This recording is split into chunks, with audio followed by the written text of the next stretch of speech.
أهلا بكم في مجموعة جديدة من حلقات برنامج صندوق الإسلام.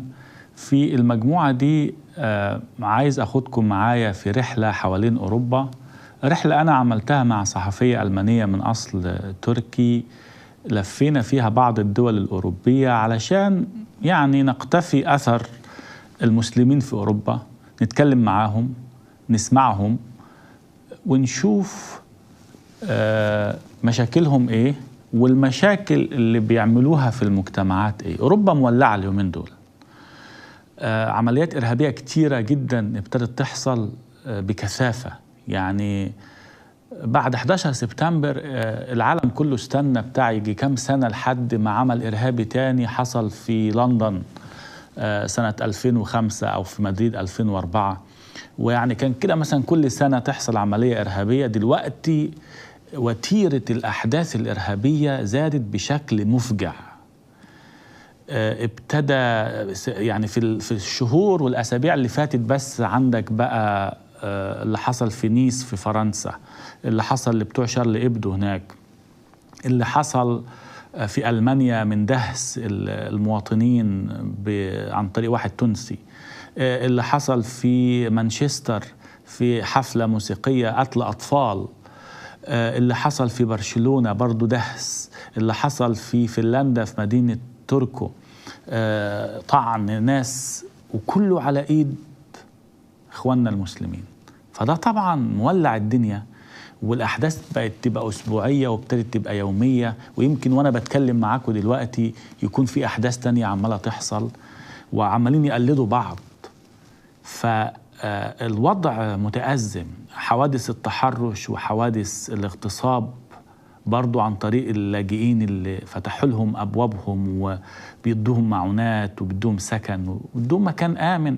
فالناس مش فاهمين هو إيه اللي بيحصل، إزاي ناس فتحنا لهم الأبواب وبنديهم فرصة لحياة أفضل يردوا الجميل بالطعن والدهس والكراهية.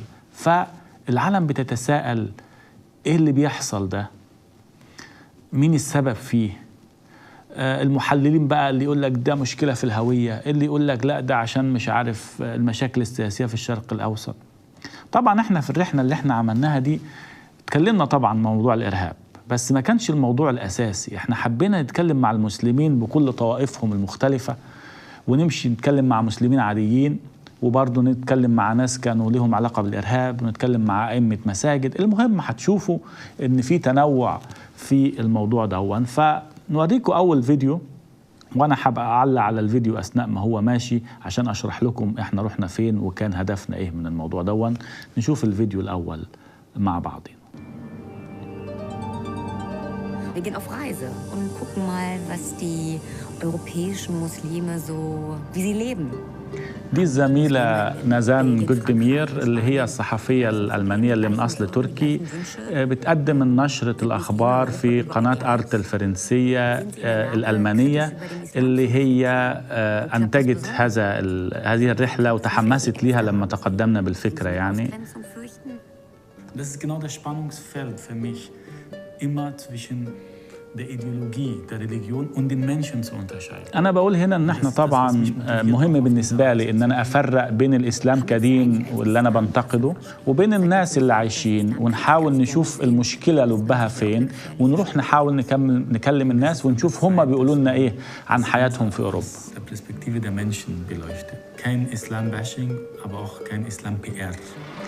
Die Kritik an dem Islam dürfen wir nicht nur dem إحنا مشينا في شوارع في ألمانيا وفي أسبانيا وفي بلجيكا وفي فرنسا، وكلمنا المسلمين، ودي كانت النتيجة بتاعت الحلقات والرحلة دي اللي احنا هناخدها معاكم كده ايه في مجموعة من الحلقات عشان نعرفكم ايه اللي حصل. angespannten Zeiten auf Hamed reagieren. Immerhin gilt er als schärfster Islamkritiker Deutschlands. طبعا المسلمين في ألمانيا بالذات يعرفوني كويس، وزي ما انتم شايفين ان انا في ألمانيا وفي أوروبا دايما ماشي في حراسة الشرطة بسبب تهديدات القتل بقى بسبب كتبي عن الفاشية الإسلامية وعن محمد. فقابلت طبعا نازان في مقهى في برلين، وهي اقترحت ان احنا نمشي مع بعض في سوق في وسط برلين تحت ايد المسلمين، يعني سوق بيبيعوا فيه حاجاتهم، وطبعا عايشين حياة عادية بقى، اللي بيبيع خبز، اللي بيبيع مأكولات تركية، اللي بيصلح مفاتيح، اللي بيبيع ملابس.